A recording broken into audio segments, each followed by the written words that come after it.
தமிழ்நாடு நிதிநிலை அறிக்கை 2025-2026 எல்லாருக்கும் எல்லாம். செங்கோட்டையன் பேசியிருக்காரு. நான் எடுத்த பாதை நான் பாதை சரியான பாதை, சில வேடிக்கை மனிதர் போல நாங்கள் விழுந்துவிட மாட்டேன்.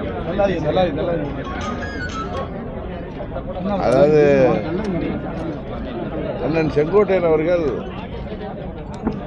புரட்சித் தலைவர் கட்சி ஆரம்பித்த காலத்திலிருந்து தொடர்ந்து அந்த இயக்கத்திலே இருப்பவர். 77 சட்டமன்ற உறுப்பினராக, மாவட்ட செயலாளராக தொடர்ந்து இருந்து வந்தவர்.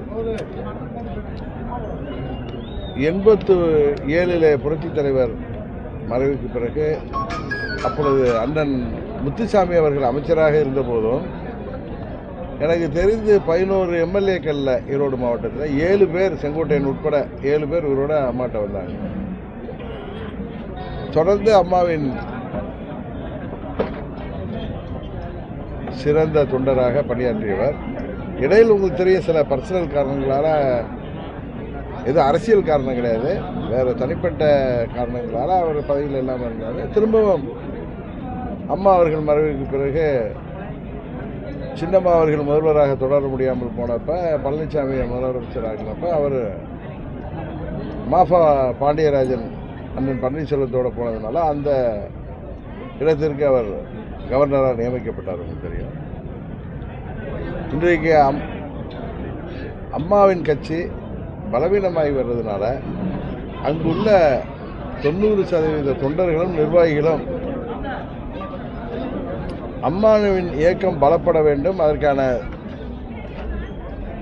முயற்சிகளை அங்குள்ள மூத்த நிர்வாகிகள் செய்ய வேண்டும் என்று எல்லோரும் நினைக்கிறார்கள். அதன் வெளிப்பாடு தான், அங்குள்ள தொண்டர்களின் வெளிப்பாடு தான் அண்ணன் செங்கோட்டையன் மூலம் வெளிப்பட்டிருப்பதாக ஒரு அம்மாவின் தொண்டனாக நான் நினைக்கிறேன். அவர் பேசாத அநாகரிகம் அப்படின்னு சொல்லி வைகச்செல்வன் சொல்றாரு. எதா இருந்தாலும் எடப்பாடி சொல்லி பேசியிருக்காங்க. அவர் பேசாமல் தனிப்பட்ட முறையில் சபாநாயகரை சந்திக்கிறது, அது இல்லாமல் முதல்வர் சந்திக்க மறுக்கிறது, சட்டமன்ற குழு கூட்டத்துக்கு வராமல் இருக்கிறது ஒரு அநாகரிகமானது அப்படின்னு சொல்றாரு. அதாவது நாகரிகம் அநாகரிகம் பற்றிலாம் அண்ணன் செங்கோட்டையனுக்கு சொல்லிக் கொடுக்க வேண்டிய அவசியம் இல்லை. ஏன்னா அவர் எப்பொழுதுமே அமைதியாக எந்த ஒரு கான்ட்ரவர்சியிலுமே ஈடுபடாதவர். உங்களுக்கு தெரியும் அவருடைய அரசியல் வாழ்க்கையில். அது குறிப்பாக அம்மா அவர்கள் தலைமையேற்ற பிறகு நான் அவர் நல்ல பழக்கம். இன்றைக்கு அவர் எதிரணியில் இருந்தாலும் உண்மையை நம்ம உண்மைன்னு தானே சொல்லணும். அதாவது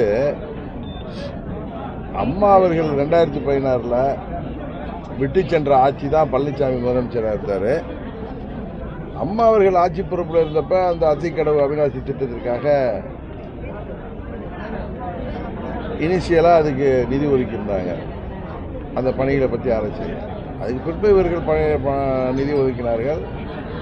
பழனிசாமிக்கு பாராட்டு விழா நடந்தபோது அதில் அம்மாவின் படமோ புரட்சித் தலைவர் படமோ பத்திரிகையிலேயோ அந்த நிகழ்ச்சியின் மேடையிலேயோ கூட இல்லாமல் இருந்தது. அம்மாவின் தொண்டர்கள் அவர்கள் எங்கிருந்தாலும் அவர்களுக்கு வருத்தமாக இருக்கும், புரட்சித் தலைவர் தொண்டர்களுக்கு வருத்தமாக இருக்கும்.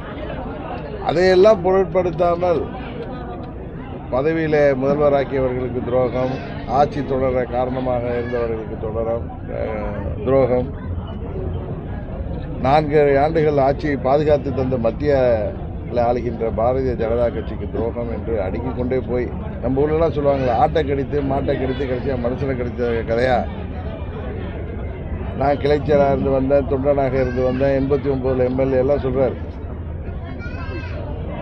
அதற்கெல்லாம் காரணமான அம்மாவையோ புரட்சித் தலைவர் படமே அந்த மேடையிலேயோ பத்திரிகையிலேயோ இல்லாததை எப்படி ஏற்றுக்கொண்டு அவர் போய் அந்த மேடையில் இருக்கிறாருங்கிறப்ப, அப்புறம் விளம்பரத்தோட உச்சகட்ட